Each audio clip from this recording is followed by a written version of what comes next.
ఈశావాస్యమిదం సర్వం యత్కించ జగత్యాం జగత్ తేన త్యక్తేన భుంజీతా మా గృధః కస్య స్విద్ధనం. ఓం శాంతి శాంతి శాంతి. ఈ యొక్క ఉపనిషత్తు జ్ఞాన గంగ అధ్యాత్మ సత్సంగానికి వచ్చేసినటువంటి వారందరికీ నమస్తే, స్వాగతం, సుస్వాగతం.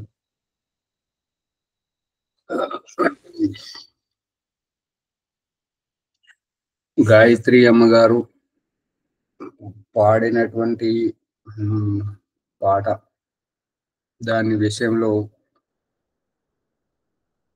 పుష్పమ్మ గారు అడుగుతున్నారు ఏంటంటే,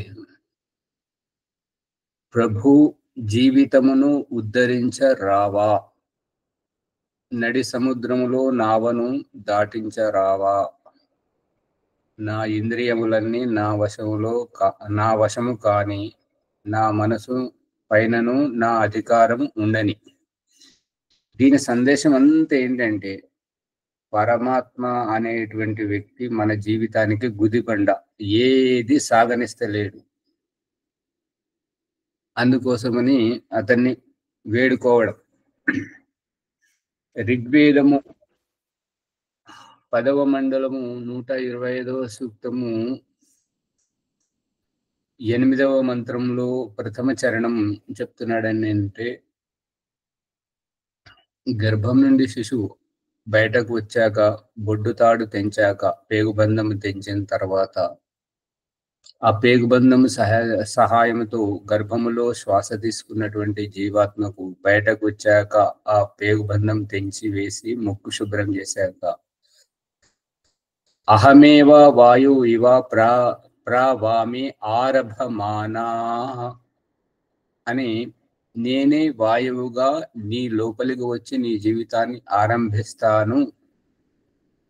ఆరంభించే సామర్థ్యం నా దగ్గర ఉంది, ఇక నువ్వు పీల్చుకో. అమ్మగారు ఏమంటున్నారు, నువ్వు రావా నన్ను ఉద్ధరించడానికి. ఇక్కడ పరమాత్మ ఏమంటున్నాడు, నిన్ను ఉద్ధరించడానికి నేను సిద్ధంగా ఉన్నాను, నన్ను స్వీకరించు, నన్ను నీ ఇంట్లోకి రాని, నన్ను నీ దేహంలోకి రానివ్వు.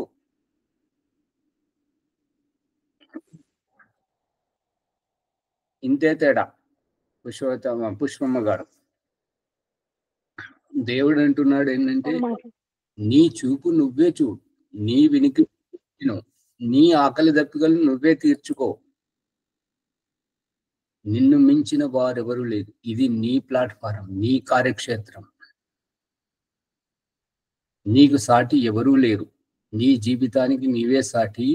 నీవు ఏమేమి అనుకొని, ఏమి సాధించాలనుకొని ఈ జన్మలోకి వచ్చావో, ఈ జన్మ బంధనంలోకి వచ్చావో, ఈ దేహంలోకి వచ్చావో, ఇక నీవు సాధించి చూపించు అని పరమాత్మ సందేశం. అమ్మగారి సందేశం, నన్ను నా ఈ భవసాగరాన్ని తీరము దాటించడానికి, నా జీవన నౌకను గట్టుకు చేర్చడానికి నువ్వు నావికుడివిగా రా, నీవు నన్ను ఉద్ధరించడానికి రా. దయానంద సరస్వతి ఒక సందర్భంలో చెప్తుంటాడని అంటే, నువ్వు వచ్చి నా ఇల్లుకి పో, నువ్వు వచ్చి నాకు అన్నం వండి తినిపించిపో, నువ్వు వచ్చి నన్ను నా పీక పిసికిపో, అన్ని నువ్వే చేయాలి, నేనేం చేయలేను. వెలుగుతుంది అమ్మగారు. ఈ గేయ అర్థమవుతుంది ఆచార్య. కానీ మనకు అంటే పూజారుల ఆచార్యుల ద్వారా మనకు పరమాత్మని గురించి తెలిసేలా చేస్తున్నాడు కదా ఆచార్య మన జీవితంలో. ఈ గేయం యొక్క అభిప్రాయము, కభీ రామ్ బనికే కభీ శ్యామ్ బనికే చలే ఆనా, ప్రభుజీ చలే ఆనా.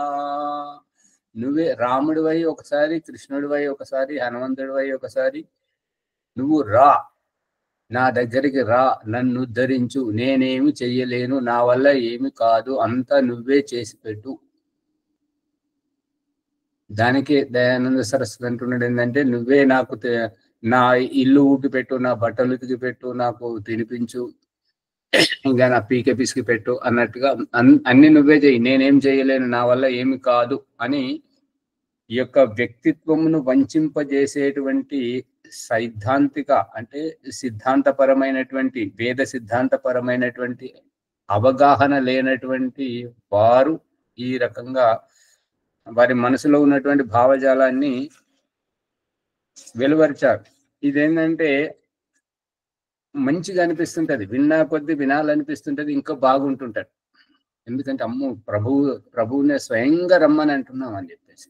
ప్రభు ఎక్కడున్నాడు? మనలో లేడా? మన హృదయ అంతఃకరణంలో లేడా రావడానికి? ఉన్నాడు ఆచార్య. మరి ఇప్పటికి వచ్చేది ఎక్కడికి? ఎక్కడికి రావాలి? ఎక్కడికి రావాలి? ఎక్కడికి రావాలి? అందుకని ఇదంతా అజ్ఞానం, అవిద్య. భగవంతుడు రాడు, చేయడు. భగవంతుడు సాక్షిభూతంగా ఉంటాడు. సాక్షిభూతంగా ఉన్నప్పుడే యథాయోగ్య న్యాయం చేయడానికి వీలవుతుంది. ఇప్పుడు ఒకానొక అభిప్రాయంలో ఏమంటారంటే, ఒక తండ్రి ప్రతిదీ పిల్లలకు ఇలా కాదు, ఇలాగా నీ మొహం నీకేం చేయాల్సి నీకు వస్తుంది, అలా కాదు, నీకు బుద్ధి లేదు అని ఎప్పుడు ఏదోటి అనుకుంటా ప్రతి దాంట్లో వేలు పెడుతుంటాడు అన్నట్టుగా. ఒకసారి ఇక కొడుకు కోపం వచ్చి ఏమన్నాడంటే, నాన్నగారు మీరు తెలివైన వారే, అన్ని మా మంచి గురించి ఆలోచిస్తున్నారు, కానీ ఇక నేను మీతో పాటు ఉండదలుచుకోలేదు, నేను వేరుగా ఉంటాను. అంటే ఎందుకు నువ్వు వేరుగా ఉండాలనుకుంటున్నావు అంటే,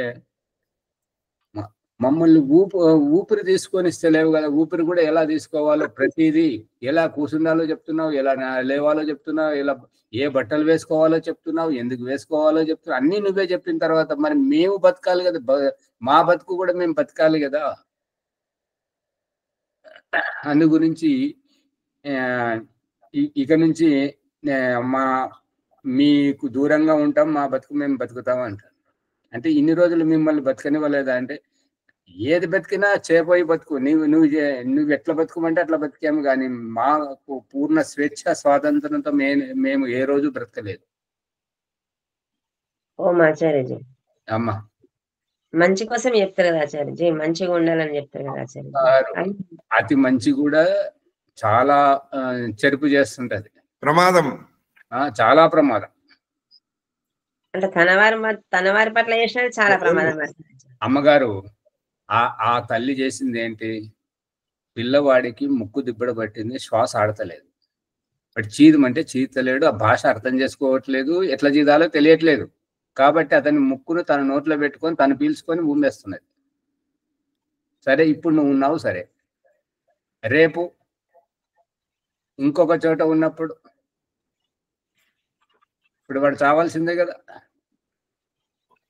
మరి అంత చెప్పాలి కదా ఆచార్యజీ, అంటే చిన్న ఉన్నప్పుడు తెలియక చేసింది, పెద్దగా కూడా బాగా చేసుకోండి ఆచార్యజీ. అలవాటైన ప్రాణం ఏం చేస్తుంది? పుట్టిన వాడిని తల్లిదండ్రులు ఎంత ప్రేమగా చూసుకుంటారో తెలుసా? మూతి గడుగుతారు, ముక్కు తుడుస్తారు, అన్ని చేస్తుంటారు, స్నానం చేపిస్తారు, బట్టలు ఉతికి పెడతారు, అన్ని చేస్తుంటారు. ఇక అటువంటి వారి జీవితంలో నిలబడితే వ్యాపారంలో ఉన్నా, ఎక్కడైనా ఉన్నా, వ్యాపారంలో నష్టం వచ్చినా ఇంకేదైనా వస్తాయి, వారికి ఎలా నిలబడాలో తెలియదు, దాన్ని ఏ రకంగా నియంత్రించుకోవాలో తెలియదు. ఆత్మహత్య చేసుకునే వాళ్ళు ఇటువంటి వాళ్ళు. ఎందుకంటే వాళ్ళకు బ్రతుకు నేర్పిస్తలేరు, ఎట్లా బ్రతకాలో నేర్పిస్తలేరు. అటువంటి భగవంతుడి యొక్క దృష్టాంతం ఏంటంటే, అటువంటి వారి పరిస్థితిలో ముందు ఎవరైతే వీరి జీవితానికి కాలడ్డం పెడుతున్నారో వారి కాలం తీసేస్తుంటారు, వారిని జరిపేస్తారు, నువ్వు వెళ్ళిపోతా. ఆ చావు యొక్క సందేశం అంతే, చావు యొక్క సందేశం అంతే. అకాల మృత్యువులో ఉన్నటువంటి రహస్యం అంతా ఇంతే. నువ్వు ఎవరి జీవితానికో అడ్డుపడుతున్నావు, ఎవరి జీవితంతో ఆడుకుంటున్నావు, వారికి ఊపిరి ఆడట్లేదు, వారు సతమతం అవుతున్నారు, వారు బయటపడట్లేదు, నువ్వు బయటపడుతున్నావు, అంతే కారణం. వారు బయటకు రావాలి, వారు పైకి రావాలి అంటే నువ్వు పక్కకు జరిగిపోవాలి. అందుకని నువ్వు వెళ్ళిపో. అందుకే భర్త జీవితం నుంచి భార్య, భార్య జీవితం నుంచి భర్త వెళ్ళిపోవాల్సిన అవసరం ఏంటి? తల్లిదండ్రుల జీవితం నుంచి పిల్లలు వెళ్ళిపోవడం, పిల్లల మధ్యలోంచి తల్లిదండ్రులు వెళ్ళిపోవాల్సిన అవసరం ఏంటి? శ్యామలయ్య గారు పట్టుకుంటున్నారా రహస్యాన్ని? పట్టుకుంటున్నాం స్వామి. దీంట్లో 2-3 అర్థాలు వస్తున్నాయి. కొత్త ఎద్దు పెండ ఇంటి అందరు తీసిండ్రు అన్నట్లు ఒకటి వస్తున్నది. కొత్త ఎద్దుని తెస్తే ఇంటి అందరు ఆ పెండనే తీస్తున్నారు. ఆ ఎద్దు మా ఎద్దు ఇంటికి తీసుకొచ్చినామని. కట్టేసేది ఒక దగ్గర అయితే ఇంటి అంత పెండ ఎట్లా తీస్తుంటారు? ఇప్పుడు మీరు చెప్పేది ఎలా ఒకటే పని అందరు చేద్దామని దాని మీద ఎక్కువ మమకారం చూపుతున్నారు. అంత తీసుడు కాదు, అందరూ అనండి. ఆ భాష అందరు అని అంటే అర్థ సహితంగా ఉన్నది, కానీ అంత తీస్తారు ఇంటి అందరు దాని పెండ దీనికనే పోతున్నారు. ఎవరో ఒకరు చేస్తే పని అయిపోతుంది కానీ అంటే ప్రేమ కూడా ఆ విధంగా ఎక్కువ చూపుతున్నారు అనేది అర్థం వస్తుంది సార్. అదే ఇప్పుడు మీరు మొదట చెప్పినటువంటి అంత అన్నదానికి ఏమర్థం వస్తుంది అంటే, ఒక కథ ఏంటంటే, ఒకతను ఆ ఎద్దును తీసుకొచ్చి కట్టేశాడు. తెల్లారేసరికి అది 4 దేశాలు తిరుగుతుంది, కానీ కట్టేసిన దగ్గరే ఉంటుంది. కారణం ఏంటి?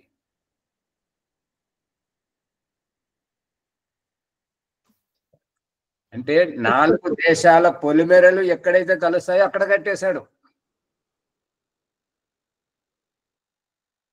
అర్థం కావట్లేదా? అర్థమైంది ఆచార్య. అది ఉన్నదే అక్కడైతే తిరిగే పని ఏముంది? కట్టేశాడు. మెడకు తాడే ఉన్నది, కట్టేసే ఉన్నది. రాత్రి ఎట్లయితే కట్టేశాడో పొద్దున కూడా అదే తాడుతోటి ఇడుస్తున్నాడు, కానీ అది తెల్లారేసరికి 4 దేశాలు తిరుగుతుంది.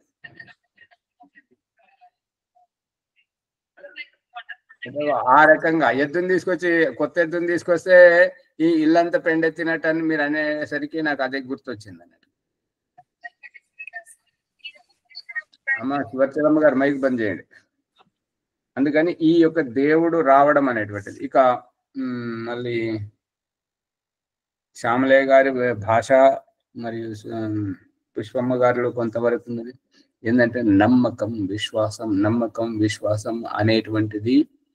మీరు ఎక్కిన డ్రైవర్ను నమ్ముకోండి, మీరు పనిలో పెట్టుకున్న పనివాడిని నమ్ముకోండి, సుఖపడతారు.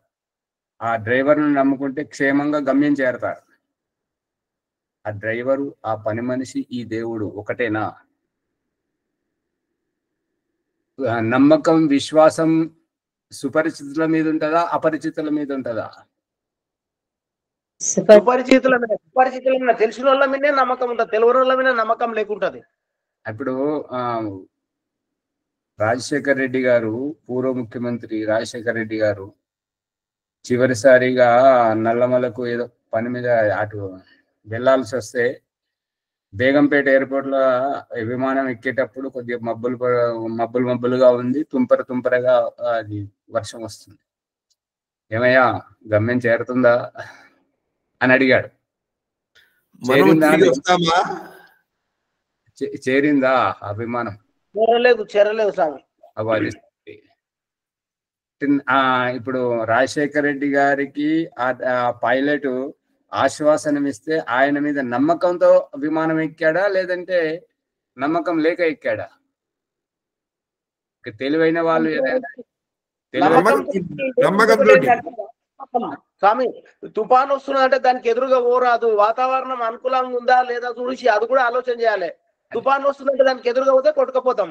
అదే ఇప్పుడు అవన్నీ ఆలోచించి అతనికి కొద్దిగా సందేహం వచ్చింది కాబట్టి పైలట్ని అడిగిండు కదా. అడిగితే అతను లేదు మనం వెళ్తాం, మనకు అంతా నాకు తెలుసు, దాన్ని జాగ్రత్తగా తేయడం అని చెప్పేసి. ఇప్పుడు కొత్త తెలివైన వాళ్ళు ఏం చేస్తారంటే, ఏదైనా యాత్రకు పోతున్నప్పుడు వాహనాన్ని తీసుకుపోతే వాళ్ళన్నీ పక్కన పెట్టేసి ముందు అడుగుతారంటే ఇతనికి నడపడం వస్తుందా, ఎంత అనుభవం ఉన్నది అని చెప్పేసి అడుగుతారు. ముందు అడుగుతారా? అడుగుతాడా? అడుగుతారు. కారణం ఏంటంటే డ్రైవరు మంచి నైపుణ్యంతో ఉంటే మనము సునాయాసంగా యాత్ర చేసి గమ్యానికి చేరుకుంటాం. అదే అతనికి ప్రావీణ్యం లేదనుకోండి, ఏం చేస్తాడంటే ఆ స్పీడ్ బ్రేకర్లు గుంతలు వచ్చినప్పుడు ఎగేసి మనల్ని గొల్లంతా హూనం చేస్తాడు. ఇంటికి వచ్చేసరికి మళ్ళీ జీవితంలో ఈ యాత్ర చేయకూడదు అనిపిస్తాడు. దిగే వరకు భయం ఆచార్య, అలాంటి వరకు దిగే వరకు భయమే. భయం ఎక్కడ పడేస్తాడు ఏం సంగతి భయమే దిగే వరకు అట్లుంటది. అందుకని నమ్మకం, విశ్వాసం, ఈ యొక్క శ్యామలయ్య గారు చెప్తున్నటువంటిది, ఓం ప్రకాష్ చెప్పినటువంటి అభిప్రాయాన్ని అర్థం చేసుకోలేదా మరి ఎలా ఏంటో తెలియదు, కానీ వారు తప్పు చెప్తున్నారు.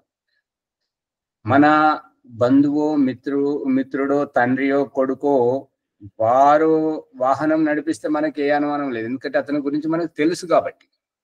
అదే కొత్త వాళ్ళైతే ఇతను బాగా నడుపుతాడా అని చెప్పేసి అతని గురించి ఆరా తీయడం జరుగుతుంది. శ్యామలయ్య గారు గమనిస్తున్నారా? అందుకని అపరిచితుల మీద విశ్వాసం, నమ్మకం అనేటువంటిది ఈ పనిలో పెట్టుకుంటున్నాం. మరి వీళ్ళు పని చేస్తారంటే చాలా బాగా చేస్తాడు, పలానా ఇంట్లో అట్లా చేసిండు ఇట్లా చేసిండు, చాలా చేసి ఇచ్చారు, అతని గురించి చాలా విన్నాం, అందుకే పనిలో పెట్టుకున్నాం అని చెప్పేసి. అంటే వేరే వాళ్ళు చెప్పడం, వేరే చోట చూడడం వల్ల నమ్మకంతో ఇక్కడ పెట్టుకోవడం జరిగింది. అదే పెట్టుకోగానే వాళ్ళు దొంగతనం చేయడం ఇంకేదో చేసింది అనుకోండి, అప్పుడు వారి మీద నమ్మకం కుదురుతుందా? కుదరదు కదా. మరి దేవుడు సుపరిచితుడా అపరిచితుడా? సుపరిచితత్వం అపరిచితత్వాన్ని పక్కన పెడితే అతను లేకపోతే మనం లేనేలేము. నమ్మకం, విశ్వాసం అనేటువంటిది బయట విషయాలు. తండ్రి లేకపోతే మనం ఎక్కడ ఉందా? ఇది దేవుడు చూపిస్తున్న దృష్టాంతం. తండ్రి ఉంటేనే నువ్వు ఎట్లయితే ఉన్నావో, నీది శరీరం ఎట్లయితే ఉందో, నీ జన్మ ఎట్లయితే ఉందో, అదే రకంగా నేను లేకపోతే నువ్వు లేవు. ఇంకా నమ్మకం కుదుర్చుకోవడానికి అతని వేరు, నేను వేరు, అతని జీవితం అతనిది, నా జీవితం నాది అనే విధంగా ఉన్నప్పుడే కదా. స్నేహితుడు స్నేహితుడే, శత్రువు శత్రువే. వారి జీవితం వేరు, మన జీవితం వేరు. ప్రేమగా కలుసుకున్నప్పుడు స్నేహం, ఈర్ష్య ద్వేషాలతో కలుసుకున్నప్పుడు శత్రుత్వం. అంతేనా? ఇంకేమైనా ఉందా? అంతే అంతే ఆచార్య. ఇద్దరి మధ్య భౌతిక ఉన్న అవగాహన ఒకటి ముఖ్యం ఆచార్యజీ. ఈ జన్మలో ఆధ్యాత్మికంలో పరమేశ్వరుడు సర్వజ్ఞుడు కాబట్టి అవినాభావ సంబంధం అనేటటువంటిది ఎప్పుడూ ఉంటుంది. ఈ జన్మలో ఈ శరీరానికి జన్మనిచ్చినటువంటి తల్లిదండ్రులు ఈ శరీరం చివరి దశ వరకు మనతో పాటు ఉంటారో లేదో తెలియదు. అటువంటి అమ్మ నాన్న మీద మనకి ఎప్పుడైనా నమ్మకం ఉందా? నమ్మకం ఉంచామా? విశ్వాసం ఉంచామా? వారిని ఎప్పుడైనా విశ్వసించామా? మన కడుపున పుట్టిన బిడ్డకు వారి మీద ఎప్పుడైనా మనం నమ్మకం, విశ్వాసం ఉంచామా? ఏది మాట్లాడతలేదు.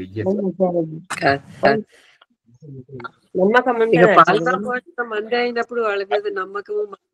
వారు గంప శ్రీనివాస్ గారిని పిలవండి, భాగ్యలక్ష్మి గారికి శ్రీనివాస్ గారి మీద నమ్మకం. ఆచార్య, నమ్మకము అపరిచితుల మీద ఉంచాలా, సుపరిచితుల మీద ఉంచాలా, అది తేల్చండి మొదలు. అదే దానికి ఆ విషయమే వస్తుంది. అదే ఇప్పుడు భాగ్యలక్ష్మి గారికి నమ్మకం కలిగిందంట అమ్మగారు, అది సరైనటువంటిది కాదు. వారి నమ్మకము, ఆ విశ్వాసము అనేటువంటిది అపరిచితుల పట్ల ఉంటది కానీ సుపరిచితుల పట్ల ఉండదు. అంటే ఎందుకు ఆచార్యజీ? తెలిసిన వాళ్ళ మీద నమ్మకం ఉండదు ఆచార్యజీ? తెలిసిన వాళ్ళ మీద ఏంటంటే వాళ్ళ గురించి మనకు పూర్తిగా తెలుసు. ఇప్పుడు మీ కూతురు దగ్గరికి మొన్న వెళ్ళారు ఏదో సందర్భంగా, వారి మీద మీరు నమ్మకంతో వారి ఇంట్లో ప్రవేశం చేశారా లేక ప్రవేశం చేశారా? నమ్మకం. అదే కొత్త వారి ఇంట్లోకి పోతే అమ్మో వీరు ఎటువంటి వాళ్ళు, ఏంటో వాళ్ళు అని ఈ సందేహం ఎందుకు వస్తుంది అంటే వారి గురించి తెలియదు కాబట్టి. మరి అక్కడ ఆ సందేహం వస్తుంది కదా. మరి ఈ యొక్క నమ్మకం, విశ్వాసం అనేటువంటిది సుపరిచితుల పట్ల ఉంటుందా, అపరిచితుల పట్ల ఉంటుందా? అపరిచితుల పట్ల లేకుండా స్వామి, సుపరిచితుల పట్ల తెలిసిన వాళ్ళ దగ్గరనే మనం నమ్మకంతో ఉండగలుగుతాం. ఓం నమస్తే ఆచార్యజీ. కొన్ని సందర్భంలో కూడా మనం నమ్మకంతో ఉండి పని చేయాల్సి వస్తుంది కదా ఆచార్య. మనము ఇప్పుడు మీ భాష వేరు, ఇక్కడ ప్రసంగం ఏంటంటే పని చేసే వారి పట్ల ఎవరైతే మన చేత పని చేసుకుంటున్నారో వారు పూర్తిగా ఆశ్వస్తులై ఉంటారా లేదా. ఇప్పుడు మనం చేసేది ప్రతి దాంట్లో వేలు పెట్టి నువ్వు ఇట్లా చేస్తావు ఇలా కాదు అలా కాదా అని అంటే ఎలా ఉంటుంటది. అది మనకు ఒక పని అప్పగించి మన మీద నమ్మకం విశ్వాసం వాళ్ళు చేస్తారు వాళ్ళు చేస్తారు అంత తెలుసు వారికి అనేటువంటిది ఎలా ఉంటది అమ్మగారు? మనం వాళ్ళు ఇలా చేస్తారు అని చెప్పేసి ఇప్పుడు మంచిగా చేయాల్సిన వారే చెడగొట్టారు అని చెప్పేసి ఆరోపణ చేస్తే వారు ఎట్లా చేస్తారు, వారు చాలా బాగా చేస్తారు. ఇది వేరే అయి ఉంటది, లేదంటే వారి ఆరోగ్యం చెడిపోయి ఉంటది, లేదంటే వారి మనసు పెట్టి చేయలేరు. అంతేనా ఏమైనా ఉందా? అంతే ఆచార్య. మరి ఇక్కడ అపరిచితుల పట్ల ఇప్పుడు శ్యామలయ్య గారు అది ఢిల్లీకో బొంబాయికో ఎక్కడికో తీర్థయాత్రలకు పోయినప్పుడు కనపడ్డ బస్సు ఎక్కుతారా? ఎక్కరు కదా. మనం ఎక్కడికి వెళ్ళాలో అది వెళ్తుందా లేదా అని కనుక్కుంటామా లేదా? అదే మనమే వాహనం తీసుకుపోతున్నప్పుడు డ్రైవర్ మంచివాడా కాదా, అతనికి ఇది వస్తుందా రాదా అంటే అతనికి వస్తుందా రాదా అనేది ముఖ్యం కాదు. అక్కడ మన జీవితం సురక్షితమా కాదా, మన జీవితాన్ని అతని చేతిలో పెడుతున్నాం. మనం వాహనం ఎక్కడం అంటే డ్రైవర్ చేతిలో మన జీవితాన్ని పెట్టడం. అవునాచార్య అంటే మేము నమ్మకమైన వాళ్ళం వెంబడే పోతాం కానీ నమ్మకం లేదు. నమ్మకం అని అంటే నమ్మకం ఎప్పుడు అని అంటే ఎప్పుడైతే వారి పట్ల సందేహం ఉన్నదో అది నివృత్తి అయితేనే కదా నమ్మకం కుదిరేది. మీరు అడిగింది ఒకటి, వారు చెప్పే సమాధానం తిక్కగా చెప్తే మీరు వారితో పాటు సహవాసం చేస్తారా, వారితో పాటు యాత్ర చేస్తారా? మరి అంతే కదా. మనం అనుకూలంగా అతను కూడా మనకు అనుకూలంగా నేను కరెక్ట్ గానే వెళ్తాను అనేటటువంటిది ఉన్నప్పుడు అతని మీద మనకి ఒకరికొకరితో అవినాభావ సంబంధంతోనే తెలుస్తుంది ఎదుటి వ్యక్తిత్వం. అమ్మగారు శివర్చమ్మ గారు, మిమ్మల్ని యూట్యూబ్ లో చూసేవారు వెతుక్కోవాలి. అమ్మగారు ఎక్కడి నుంచి మాట్లాడుతున్నారు, మీరు కనబడతలేరు. ముందు మీరు కనబడండి. కనబడట్లేదు. గాయత్రమ్మ గారు ఇద్దరు కూడా కొంచెం పైకి జరుపుకోండి, కెమెరాడి కిందికి వంచండి, మంచిగా కనబడతారు కదా. అందరు ఎట్లా కనబడుతున్నారు, ఎట్లా కనబడతారు. అలా కళ్ళే కానీ విడిగా పెట్టుకుంటే ఉండట్లేదు ఆచార్య, వచ్చేస్తుంది అన్నమాట. దాని వెనుక ఏదైనా సపోర్ట్ పెట్టండి, సపోర్ట్ పెడితే ఉంటది. నమ్మకం విశ్వాసం అనేటువంటిది కొత్త వారి పట్ల పరిచయం లేని వారి పట్ల ఉంటుంటది. ఈ నమ్మకం ఉన్న వారి పట్ల విశ్వాసం నమ్మకము అనేటువంటి ప్రశ్నే ఉండదు. ఇప్పుడు ఇంటి నుంచి బయటకు పోతున్నప్పుడు ఒక అపరిచిత వ్యక్తి వచ్చాడు, ఇల్లు వదిలేస్తామా? శ్యామలయ్య గారు మీ దుకాణం వదిలేస్తారా? అదే పుష్పమ్మ గారు కానీ మీ అబ్బాయి కానీ ఎవరన్నారు అనుకోండి, వారి పట్ల సందేహం వ్యక్తం చేస్తారా? సుపరిచితుల దగ్గర మనకు ఏం డౌట్ లేకుండా ఎవరైనా వేరే వాళ్ళు వచ్చినప్పుడే మనకు అనుమానం వస్తుంది, కానీ తెలిసిన వాళ్ళతో ఏం అనుమానం లేకుండా స్వామి.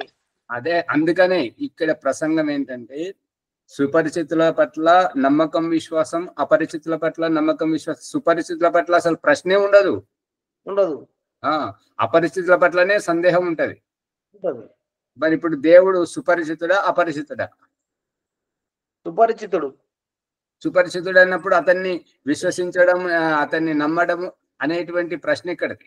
అతను లేకపోతేనే మనం లేమని చెప్పేసి దృష్టాంతం ఏం చూపిస్తున్నాడంటే, నువ్వు దేహధారణ చేసావు కాబట్టి దేహధారణ చేసినటువంటి నీ తండ్రి లేకపోతే నీ దేహం లేదు. అదే రకంగా నేను లేకపోతే నీ అస్తిత్వమే లేదు, ఉనికియే లేదు అనేది భగవంతుడు చూపిస్తున్నది అటువంటిది. ఇప్పుడు మనం ఏమంటున్నామంటే నువ్వు ఉంటే ఉండు, పోతే పో, నీ సంపర్కంలో నేను వచ్చాను కాబట్టి నీ మీద నమ్మకం ఉంది, నిన్ను విశ్వసిస్తున్నాను, నువ్వు ఉన్నావని. అంతేనా పుష్పమ్మ గారు? ఈ నమ్మకం విశ్వాసం అనేటువంటిది అత్యంత మూర్ఖత్వం ఒక రకంగా. ఎందుకంటే సరైనటువంటి అవగాహన లేనటువంటి తొందరపాటులోనే ఈ నమ్మకం విశ్వాసం అనేది వస్తుంది. ఇప్పుడు నమ్మడం కూడా ఆచార్య, అతిగా నమ్మడం కూడా ఇందిరాగాంధీని వాళ్ళ గాడ్సే చంపినరు. దగ్గర ఉండోళ్ళు చంపినరు. రాజీవ్ గాంధీ ఆ విధంగా కొత్త రాజకీయంలో ఆ విధంగా కూడా ఎక్కువ నమ్మడం కూడా మంచిది కాదు. అది భౌతికంలో శ్యామలయ్య గారు. ఇప్పుడు అమ్మగారు వారు అడిగిన దాంట్లో కొంత అర్థం ఉంది. ఇప్పుడు అతిగా నమ్మడము అని అంటే వీరు ఒక్క నిమిషం, వారు శ్యామలయ్య గారు మీరు చెప్పేటువంటిది సెక్యూరిటీ గార్డ్, మరి రాజీవ్ గాంధీకి ఏమో వాళ్ళ దగ్గర పరిచయస్తులు వాళ్ళ ఇంట్లోకి వచ్చి పోయేటువంటి ఆవిడ ఆ రకంగా చేసింది అనేది వేరే విషయం. ఇప్పుడు ఇక్కడి ప్రసంగంలో ఏంటంటే అతి నమ్మకము అనేటువంటిది ఇప్పుడు భార్య భర్తను చంపుతుంది ప్రియునితో కలిసి. ఇప్పుడు ఇక్కడ భర్తది అతి ఎక్కడ ఉన్నది చెప్పండి? మరి కట్టుకున్నటువంటి వాళ్ళిద్దరూ భార్యాభర్తలే పెళ్లి బందిలో అందరి ముందు ప్రమాణం చేశారు, మేము జీవితాంతం కలిసి ఉంటామని. కానీ ఇవాళ ఇంకొక స్నేహితులతో కలిసి భర్తను చంపిస్తుంది. ఇప్పుడు భార్యను సూటిపోటి మాటలు అంటున్నాడు.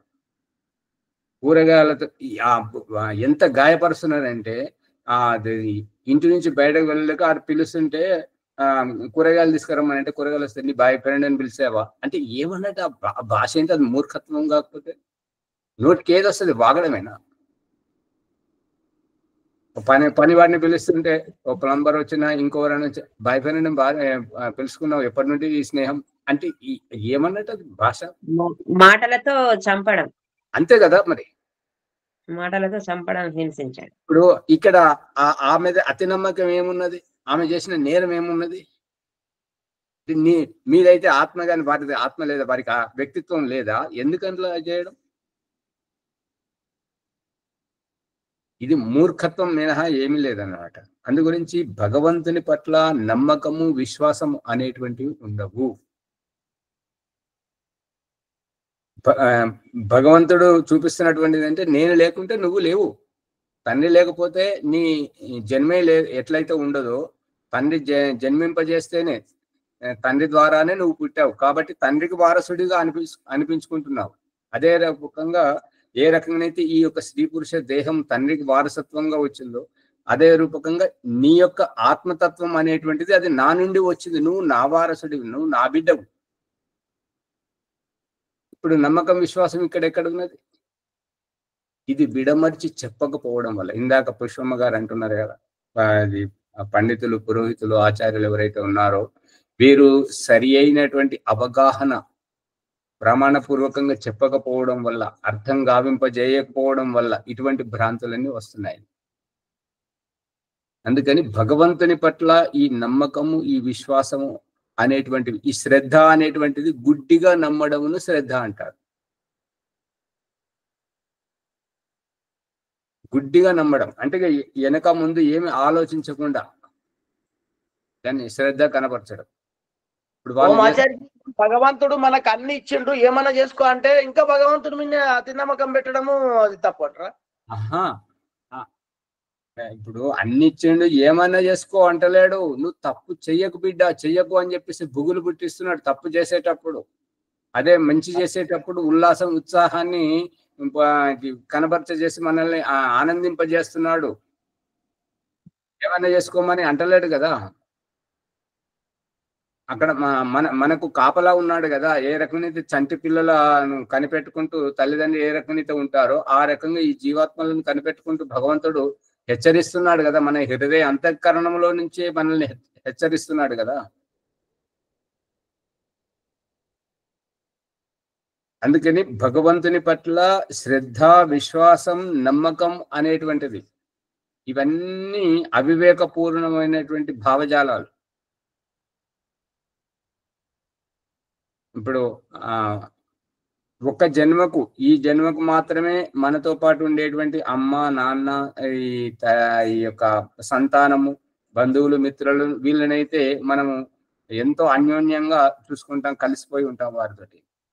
అదే జన్మ జన్మకు మనతో పాటే ఉండేటువంటి భగవంతునికి మాత్రం నమ్మకం శ్రద్ధ విశ్వాసం ఈ పదాలను వాడి దేవుడా నువ్వు మా వాడివి కాదు, నీ జీవితం నీదే, మా జీవితం మాదే, మాకు మీ అవసరం ఉన్నది కాబట్టి అందుకే మిమ్మల్ని నమ్ముతున్నాం. అర్థమవుతుందా? ఈ ఆత్మతత్వము తెలిసేంత వరకు ఇంతే అనిపిస్తుంది. అసలు భౌతికంలో తల్లిదండ్రి అంటే ఏంటి, తల్లిదండ్రి ఎవరు, అసలు నేనెవరు అనేటటువంటిది ఆ విషయం అవగాహన అయిన తర్వాత పరమేశ్వరుడు లేని అసలు మనం లేదు అనేటటువంటిదే తెలుస్తుంది కదా. భగవంతుడు ఉండబట్టి మనం వెనక్కి వెళ్ళాలి అనేటువంటిది అనుకున్నది. దాని సందేశం ఇదే కదా ఆచార్యజీ. తల్లిదండ్రి ఉన్నారు, తర్వాత తాత ఉన్నారు, వీళ్ళందరూ ఎక్కడి నుండి వస్తున్నారు? పూర్వానికి వెళ్ళినప్పుడు పరమేశ్వరుడు మనల్ని పుట్టించాడు అనేటటువంటి దాని ఉనికి, అసలు మన ఉనికి ఉంది అంటేనే తల్లిదండ్రి మూలని ఈ జన్మలో ఉంది. కానీ అసలుకి ఆత్మ పరమాత్మ అనేటువంటి అవినాభావ సంబంధం ఉన్నది. అసలుకి ఆ ఉనికి అనేటువంటి పరమేశ్వరుడు నుండి ఉంది కాబట్టి ఆత్మతత్వము ఉంది.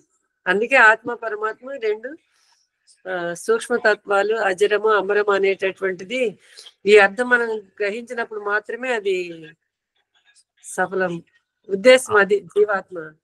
అమ్మగారు ఇంత పొడుగా సాగదీస్తే మరియు ఇక్కడ ఈ జన్మాంతరంతో పాటు 84 లక్షల జన్మలు ఏవైతే ఉన్నాయో దేహములు, క్రిమి కీటకాలు, అణువు నుంచి తృణ పర్యంతం, అతి సూక్ష్మ అమీబా నుంచి మొదలుకొని డైనోసార్ లాంటి అతి విశాలమైనటువంటి దేహం వరకు, మరియు బంధములోను మోక్షంలోను ఎప్పుడు మన వెంట ఉండేటువంటి భగవంతుడు, అతని మీద నమ్మకం విశ్వాసం అని అనడం అది సరైనటువంటిది కాదు. ఇంకా ఉన్న సమయం అంతా దీంట్లోనే పోయింది. ఇంకేమైనా ఉంటే అడగండి. ఆచార్య ఒక భజన తీసుకుంటాను ఆచార్య. తీసుకోండి. కాదు, ఎవరైనా సందేహం అడిగితే ఉన్నాయా? సందేహం ఆచార్జీ భగవంతుని పైన నమ్మకం ఉంటే మళ్ళా ఈ బస్సు ప్రయాణాలలో భక్తులకు ప్రమాదాలు జరగవు కదా. ఇప్పుడు అమ్మగారు బస్సులలో ప్రయాణము, వాహనము ఏదైనా సరే, విమాన ప్రయాణము, పడవ ప్రయాణం, ఏదైనా ప్రయాణంలో మనం చేస్తున్నామంటే మన జీవితాన్ని భగవంతుని మీద కాదు, డ్రైవర్ మీద, అతను చేసినటువంటి తప్పిదాల మీద మనకు ప్రమాదాలు జరుగుతుంటాయి. కానీ భగవంతుని వల్ల కాదు కదా. భగవంతుడు మనకు ప్రమాదాన్ని తెచ్చిపెట్టాడు. భగవంతుడు హెచ్చరిస్తుంటాడు.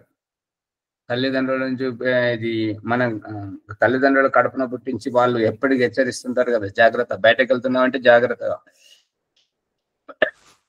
క్షేమంగా వెళ్ళి క్షేమంగా రా అని చెప్పేసి చెప్తుంటారు, ఎప్పటికీ హెచ్చరిస్తుంటారు, ఎప్పటికీ మంచిగా చెప్తుంటారు. కాబట్టి ఈ డ్రైవర్ చేసేటువంటి దాన్ని అతడు తాగి ఉండడం వల్ల కానీ, నిద్ర లేకపోవడం వల్ల కానీ, ఈ యొక్క మరి వాహనం సరిగా లేకపోవడం వల్ల కానీ ఏదో కారణంగా జరుగుతుంటది. దానికి భగవంతుడు ఏం చేస్తుంటాడు? ఇది మన దగ్గర ఉన్నటువంటిది, మన అజాగ్రత్త వల్ల జరుగుతుంది. కానీ అంటారు కదా ఆచార్య, కొండ మీదకి పోయింటే అక్కడ చూడు భగవంతుడు ఎక్కడ ఉన్నాడు చూడు, తన దగ్గరకు రప్పించుకుని మరి క్షేమంగా తీసుకెళ్ళాలి కదా అని అంటారు కదా ఆచార్యజీ. ఇప్పుడు ఈ సందర్భంలో ఒక కథ ఏంటంటే, ఏం చేస్తున్నాడు మరి తన దగ్గరికి దర్శనంకి వెళ్తున్నాం కదా, మరి సురక్షితంగా తీసుకెళ్ళాలి కదా. మరి ఇప్పుడు భగవంతుడు ఎక్కడ అని అంటారు కదా ఆచార్యజీ. ఎక్కడ అనేటువంటి వారికి ఎక్కడ అంటే వారు కళ్ళతో చూస్తున్నారు కాబట్టి ఎక్కడ అని అంటున్నారు. ఇప్పుడు మన ఈ ప్రసంగంలో భగవంతుడు ఎక్కడ లేడు. మీలో లేడా, నాలో లేడా, ఈ యొక్క లైట్ లో లేడా, లేదా చీకటిలో లేడా, ఎక్కడ లేడు భగవంతుడు. ఆ కథ ఏంటంటే, ఒక రాజు పడుకున్నాడు. పడుకోగానే అతనికి కల వచ్చింది. కల వస్తే ఆ కలలో ఒక నీడలాగా కనిపించి ఏమని చెప్పిందంటే, రేపు నేను వస్తున్నాను నిన్ను తీసుకెళ్ళడానికి అని చెప్పాడు. అని చెప్పేసి ఆ నీడ అనేటువంటిది మాయమైపోయింది. ఇక అతనికి అనుమానం వచ్చింది, ఈ నీడ ఏంటిది తీసుకెళ్ళడానికి అని చెప్పేసి అతనికి అర్థం కాకపోతే ఆ యొక్క ఆస్థాన పురోహితులను, పండితులను అందరిని పిలిచి అడిగాడు. ఇట్లా కళ వచ్చింది, ఇట్లా ఒక నీడలాగా కనిపించి రేపు వస్తున్నాను నేను తీసుకెళ్ళడానికి అని చెప్పేసి అన్నది. మరి దాని సందేశం ఏంటంటే, ఇది ఏది కాదు, ఇది మృత్యువు. రేపు మీకు మృత్యు వస్తున్నది, అందుకని మీరు ఈ ఆస్థానాన్ని విడిచిపెట్టి మీరు ఈ రాజ్యాన్ని విడిచిపెట్టి పారిపోండి అని చెప్పేసి అన్నారు. ఎక్కడికి పారిపోవాలి అంటే ఎక్కడికైనా సరే ఈ పొలిమేర దాటేసి వెళ్ళిపోండి, ఆ తర్వాత చూడొచ్చు. ఇక్కడికి నేను వస్తున్నానని అని చెప్పాను కదా, అది మృత్యు వచ్చి ఇప్పుడు మిమ్మల్ని చంపకపోతుంటది కాబట్టి మీరు వెళ్ళిపోయినా. ఒక మంచి గుర్రాన్ని తీసుకొని అతడు ఇక మొత్తం తన పొలిమేర కాదు కదా, ఇంక వేరే వాళ్ళ రాజ్యం ఆ పొలిమేర దాటేసి వెళ్ళిపోయింది. అక్కడ గుర్రం కూడా బాగా అలసిపోయింది అనమాట. యాత్ర చేసి ఇతను అది అతన్ని మోసుకొచ్చి ఆ గుర్రం ఇద్దరు అలసిపోయేసరికి ఆ గుర్రాన్ని అక్కడ కట్టేస్తామని చెప్పి ఇట్లా వంగి ఆ తాడును దానికి చెట్టుకు కట్టేస్తున్నాడు. అప్పుడు ఒక చెయ్యి భుజం మీద పడింది. వచ్చావు కదా, పద అని. ఎవరు నువ్వు అంటే, నేను రాత్రి కలలో చెప్పాను కదా. అమ్మో, నేను అక్కడ ఆస్థానానికి మా రాజ్యానికి వస్తాన్నావు కదా, నేను ఇక్కడ వచ్చాను కదంటే, నువ్వు నీ చావు ఇక్కడ రాసి పెట్టున్నా, నిన్ను ఇక్కడికి వెళ్ళి నేను తీసుకుపోవాలి. నేను వస్తాను నిన్ను తీసుకెళ్తానని అన్నాను కానీ ఎక్కడికి వస్తానని చెప్పలేదు కదా. నీ సింహాసనం దగ్గరికి మీ ఇంట్లోకి వచ్చి తీసుకెళ్తానని నేను చెప్పలేదు కదా. ఇప్పుడు ఉదాహరణ ఏంటంటే, మరి ఇంతసేపు నేను ఇంత సమయం అంతా నేను యాత్ర చేసింది అలసిపోయింది అంత ఏంటంటే ఈ కారణంగానే నిన్ను ఇక్కడికి వెళ్ళి తీసుకెళ్ళాలి. నీ కర్మఫలం ఈ రకంగా ఉంది. అందు గురించి ఇప్పుడు ఏం చేయాలి? అందుకే నీడలా వెంటాడుతూ వెళ్ళిపోవాల్సిందే అంతే కదా. నీ కర్మఫలం ఈ శరీరంలో ఇంతవరకే ఉంది. ఈ శరీరంలో ఈ స్థానం నుంచి ఈ పరిస్థితి నుంచి నిన్ను తీసుకెళ్ళాలి. ఈ పరిస్థితి ఇవన్నీ నేను చెప్పాను అనుకో, నువ్వు ఆ పరిస్థితి లేకుండా మంచిగా ఉంటుంటావు.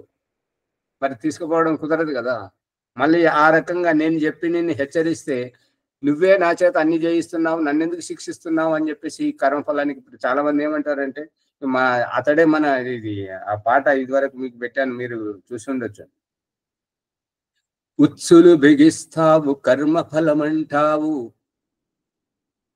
అనేటువంటి పాట విన్నారా లేదా? స్టేటస్ లో కూడా పెట్టాము, అందరికి నచ్చింది ఆ పాట. అది ఏంటంటే ఉచ్చులు బిగిస్తావు. యొక్క జీవితంలోని సామాజిక పరిస్థితులతో ఉచ్చులు బిగించి ఇదేంటంటే కర్మఫలం అంటావు. చేసేది నువ్వే, అంతా చేసేది నువ్వే. దీంట్లో మాదేమీ లేదు. మమ్మల్ని శిక్షిస్తున్నది అంతా నువ్వే, తలరాత రాస్తున్నది నువ్వే, ఇదంతా చిక్కులు పెడుతున్నది నువ్వే, మమ్మల్ని ఇబ్బంది పెడుతున్నది నువ్వే అని చెప్పేసి భగవంతుని దోషిగా నిరూపించేటువంటి ప్రయత్నమే చేస్తున్నారు అక్కడ. శాస్త్రంలో ఇక్కడ చెప్తున్నటువంటిది ఏంటంటే, నేను సాక్షిగా ఉన్నాను అని చెప్పేసి మన హృదయ అంతఃకరణ నుంచి మనల్ని హెచ్చరించడం. తప్పు చేస్తున్నావు, వద్దు, చెయ్యొద్దు, పరుగు పోతుంది, పోలీసులు పట్టుకుంటారు, జైల్లో పెడతారు, శిక్ష వేస్తారు అని చెప్పేసి లోపల నుంచి బుగులు భయంగా అనిపించదా? తప్పుగా అనిపిస్తున్నప్పుడు, తప్పు చేయబోతున్నప్పుడు దేవుడా వీళ్ళ గొప్పవారికి అనిపించదంట, వీళ్ళంతా అనిపిస్తుంది ఆచార్యజీ, అనిపిస్తుంది. భయంగా ఉంటది, ఎలా భయం వస్తుంది ఆచార్యజీ. మరి మంచి పని చేస్తున్నప్పుడు సంతోషం, ఉల్లాసం, ఉత్సాహం, ఆనందం ఇవన్నీ కలుగుతాయా లేవా? కలుగుతాయి ఆచార్యజీ. ఓ మాచారి, ఇప్పటికైనా వాళ్ళకి హెచ్చరికలు పంపించమని చెప్పండి.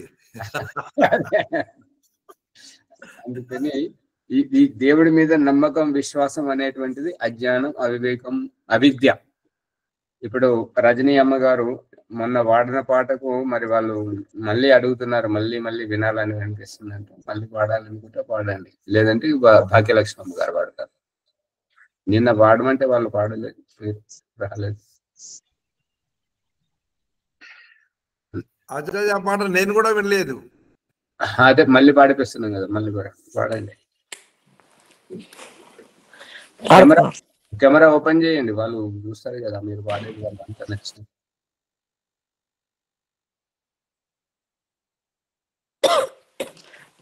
ఆచార్య రేపు పాడతారా ఆచార్య? భాగ్యలక్ష్మి గారు పాడండి. ఇది పాడుతున్నా ఆచార్య.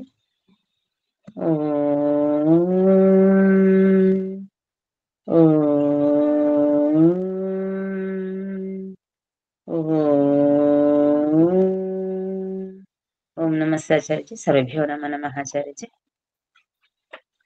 దేవా ఈశ్వర వరదా సుమతి నీయవాసు కదా, ఈ కనుల చీకటి కపోదా, మాకింక జ్ఞానమే రాదా. దేవా ఈశ్వర వరదా సుమతి అమ్మగారు నీ ఆచార్య అమ్మగారు ధియో యోనః ప్రచోదయాత్ యాం మేధాం దేవగణాః పితరశ్చ ఉపాసతే తయా మాం అద్య మేధావినం కురు. విశ్వాని దేవ సవితరుదురితాని పరాసువ యద్భద్రం తన్నాహస్వ. వీటన్నింటి ద్వారా 4 వేదాల జ్ఞానం ద్వారా వైదిక సిద్ధాంతం, ఈ ఉపనిషత్తులు, దర్శనాలు అన్ని భగవంతుడు చేసిన తర్వాత మళ్ళీ అడగడం అవిద్య, అజ్ఞానం. ఇంకెవరైనా పాడండి, ఇంకా వేరే పాట ఏదైనా. ఇది సరైన ఇంతవరకు ఇదంతా పాడండి. అంటే వైరాగ్య గీతం అట్లేదు. శాశ్వతం కాదు జీవితం ఈ బ్రతుకుదేమి నమ్మకం, శాశ్వతం కాదు జీవితం ఈ బ్రతుకుదేమి నమ్మకం. ఇది నీటి బుడగయే క్షణం, ఇది నీటి బుడగయే క్షణం, ఏ మగును ఏమి నమ్మకం. శాశ్వతం కాదు జీవితం ఈ బ్రతుకుదేమి నమ్మకం. ప్రతి శ్వాస శ్వాసలోన పరమాత్ముని స్మరించు, ప్రతి శ్వాస శ్వాసలోన పరమాత్ముని స్మరించు. వదిలేటి శ్వాస మళ్ళీ, వదిలేటి శ్వాస మళ్ళీ వచ్చేది ఏమి నమ్మకం. శాశ్వతం కాదు జీవితం బ్రతుకుదేమి నమ్మకం. అనుకున్న మంచి కార్యం అనుకున్న నాడు చేసి, అనుకున్న మంచి కార్యం అనుకున్న నాడు చేసి, చేస్తాను అనుకురేపో, చేస్తాను అనుకురేపో, రేపటిది ఏమి నమ్మకం. శాశ్వతం కాదు జీవితం ఈ బ్రతుకుదేమి నమ్మకం. ధనమే ప్రధాన మనకు కాబోదు స్థిరము నీకు, ధనమే ప్రధాన మనకు కాబోదు స్థిరము నీకు. రాజైన యగు బికారి, రాజైన యగు బికారి, ఈ ధనముదేమి నమ్మకం. శాశ్వతం కాదు జీవితం ఈ బ్రతుకుదేమి నమ్మకం. ఈ జన్మమెంతో శ్రేష్టం ఇది చేయబోకు వ్యర్థం, ఈ జన్మమెంతో శ్రేష్టం ఇది చేయబోకు వ్యర్థం. నరజన్మ మరల నీకు, నరజన్మ మరల నీకు, దొరికేది ఏమి నమ్మకం. శాశ్వతం కాదు జీవితం ఈ బ్రతుకుదేమి నమ్మకం. ఇది నీటి బుడగయే క్షణం, ఇది నీటి బుడగయే క్షణం, ఏ మగును ఏమి నమ్మకం. శాశ్వతం కాదు జీవితం ఈ బ్రతుకుదేమి నమ్మకం. ధన్యవాదాలు. ఈ గేయం నిరాశ నిస్పృహతో కూడినటువంటిది, కానీ వైరాగ్యం ఏమున్నదమ్మా దీంట్లో.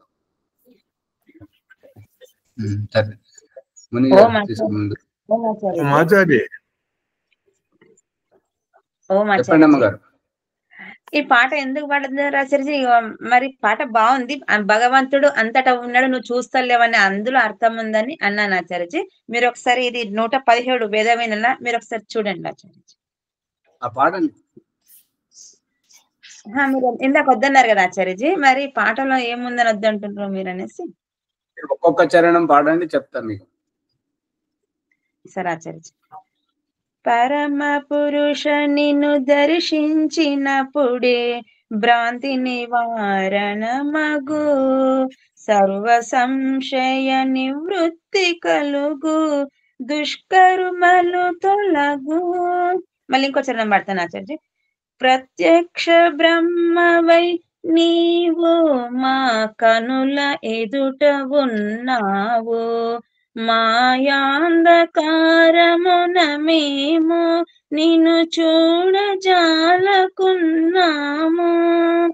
ఆకృతి నీవని నిన్ను అజ్ఞులంతా ఆవలనే జూతురు, చింతనే గల నిన్ను కన్నులను మూసి అంతరమున చూడరు. ఇంకోటి ఆచార్యజీ. అంతట నీవు ఉన్నావు గాని అందరికాగు పడవు, యోగ సాధన వినా ఎవ్వరికి గోచరుడవు కావు. ఆచార్యజీ. ఇప్పుడు దీని ద్వారా మీరు ఏం చెప్పాలనుకుంటున్నారు?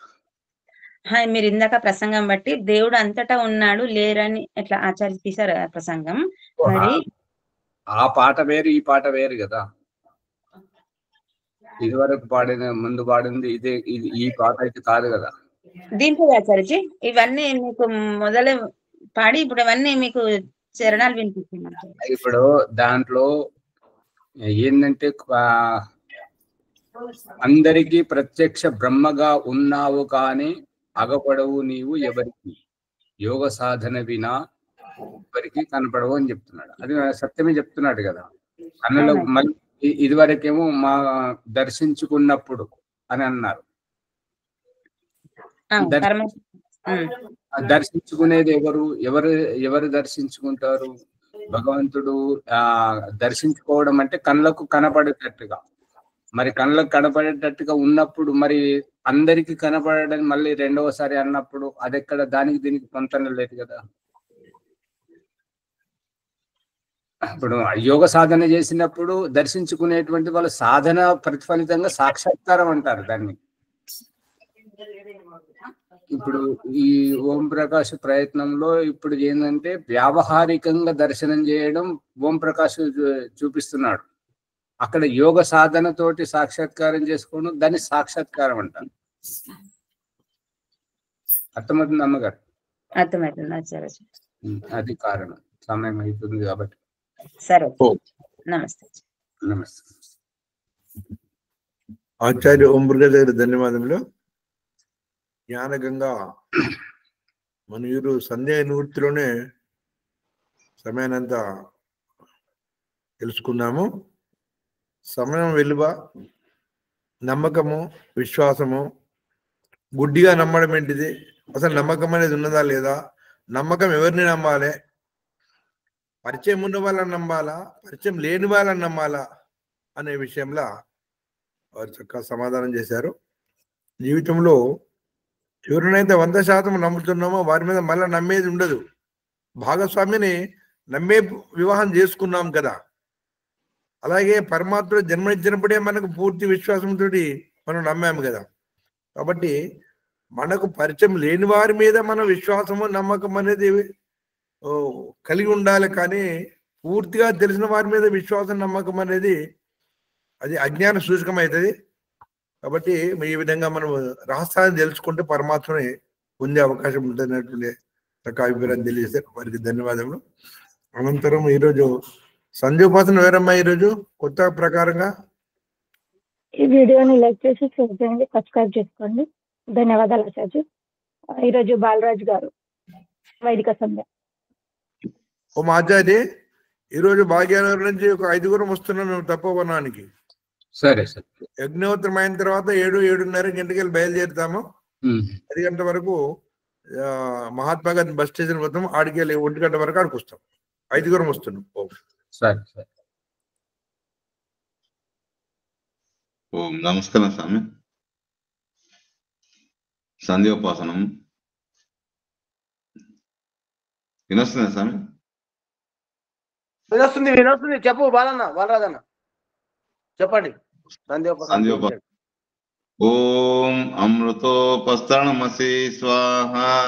ఓం అమృత పితానమసి స్వాహ. ఓం సత్యం యశశ్రీర్మయసి శ్వేతాం స్వాహ. ఓం శన్నో దేవి రవిష్టయ ఆపో భవంతు పీతయే శేయో రవిశ్రవంతు నః. ఇంద్రియ స్పర్శ మంత్రం. ఓం వాక్ వాక్. ఓం ప్రాణః ప్రాణః. ఓం చక్షు చక్షు. ఓం శ్రోత్రం శ్రోత్రం. ఓం నాభిః. ఓం హృదయం. ఓం కంఠః. ఓం శిరః. ఓం భావ్య యశోబలం. ఓం కరతల కరవృష్టే. మర్జన మంత్రం. ఓం భూ పునాతు శిరసి. ఓం భువ పునాతు నేత్రయో. ఓం స్వః పునాతు కంఠే. ఓం మహ పునాతు హృదయే. ఓం జనః పునాతు నాభ్యాం. ఓం తపః పునాతు పాదయో. ఓం సత్యం పునాతు పునఃశిరసి. ఓం కం బ్రహ్మ పునాతు సర్వత్ర. అథ ప్రాణాయామ మంత్రం.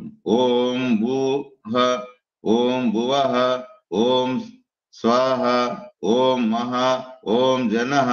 ఓం తపః. ఓం సత్యం. అథ అఘర్షణ మంత్రం. ఓం మృతం చ సత్యం చ బిబ్ద తపస్సో అజాయత.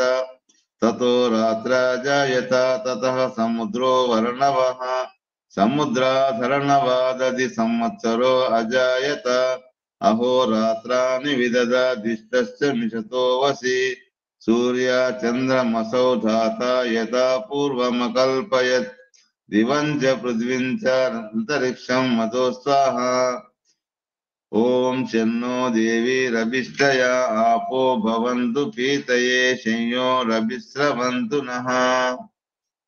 మనస పరిక్రమం. ఓం ప్రాచీ దిగగ్నిరధిపతి రచితో రక్షితాదిత్య ఇషవః. తేభ్యో నమో ధిపతిభ్యో నమో రక్షితభ్యో నమో యశిభ్యో నమ ఏభ్యో అస్తు.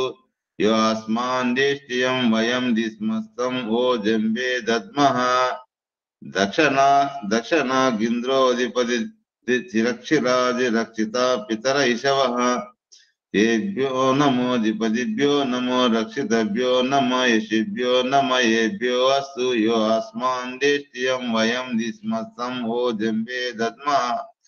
ప్రతీచి దిగ్వరుణోధిపతి వృదాకు రక్షితన్నమిషవః. తేభ్యో నమో ధిపతిభ్యో నమో రక్షితభ్యో నమో యశిభ్యో నమ ఏభ్యో అస్తు. యో అస్మాన్ దేష్టియం వయం దిస్మస్తం ఓ జంబే దద్మః. ఉదీచి దిగ్ సోమోధిపతి స్వజో రక్షిత శనిరిషవః. తేభ్యో నమో ధిపతిభ్యో నమో రక్షితభ్యో నమో యశిభ్యో నమ ఏభ్యో అస్తు. యో అస్మాన్ దేష్టియం వయం దిస్మస్తం ఓ జంబే దద్మః. ధ్రువాది విష్ణు రధిపతి కల్మాస గ్రీవో రక్షిత విరుధ ఇషవః. తేభ్యో నమో ధిపతిభ్యో నమో రక్షితభ్యో నమో యశిభ్యో నమ ఏభ్యో అస్తు. యో అస్మాన్ దేష్టియం వయం దిస్మస్తం ఓ జంబే దద్మః. ఊర్ధ్వాదిక్ బృహస్పతి రధిపతి స్విత్రో రక్షిత వర్షమిషవః. తేభ్యో నమో ధిపతిభ్యో నమో రక్షితభ్యో నమో యశిభ్యో నమ ఏభ్యో అస్తు. యో అస్మాన్ దేష్టియం వయం దిస్మస్తం ఓ జంబే దద్మః. జాతవేదసే సునవామ సోమమరాతి యతో నిదాతి వేదః. సనః పర్షాదది దుర్గాని విశ్వా నావేవ సింధుం దురితాత్యగ్నిః. చిత్రం దేవానముదగాదనీకం చక్షుర్మిత్రస్య వరుణశ్చాగ్నే ఆప్రాద్య వా పృథివీ అంతరిక్షం. సూర్య ఆత్మా జగతస్తు చ.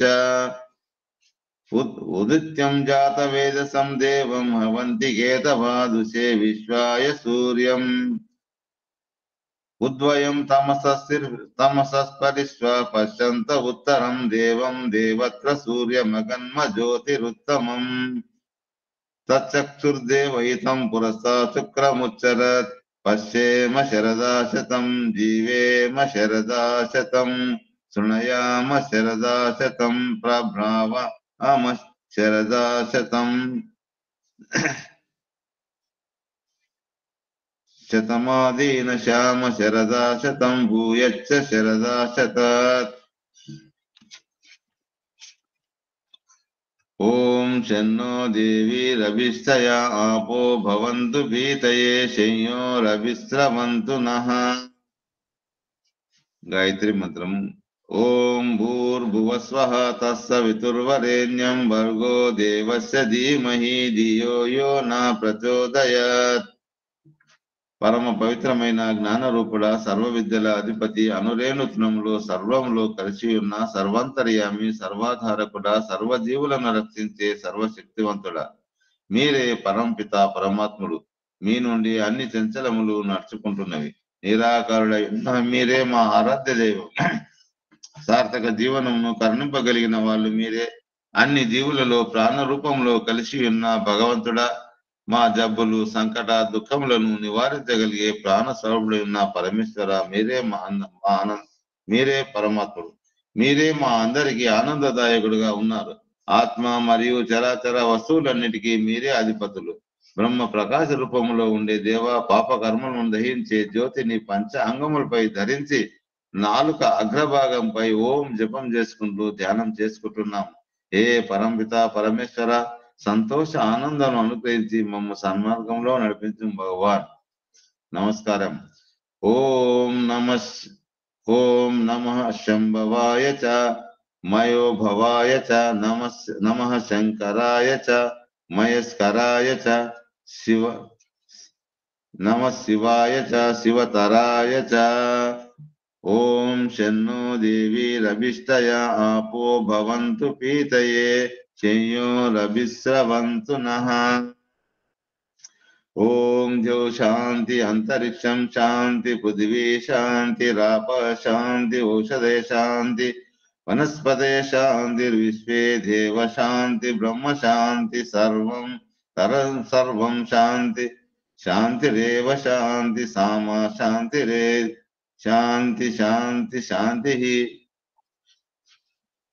ఓం స్వామి. ధన్యవాదాలండి బాలరాజు గారు. ఈ వీడియోని లైక్ చేసి షేర్ చేయండి, సబ్స్క్రైబ్ చేసుకోండి. ఏదైనా సందేహాలు ఉంటే కామెంట్ రూపంలో పెట్టండి. ధన్యవాదాలు ఆచార్య. ఓం నమస్తే. సర్వేభ్యో నమః.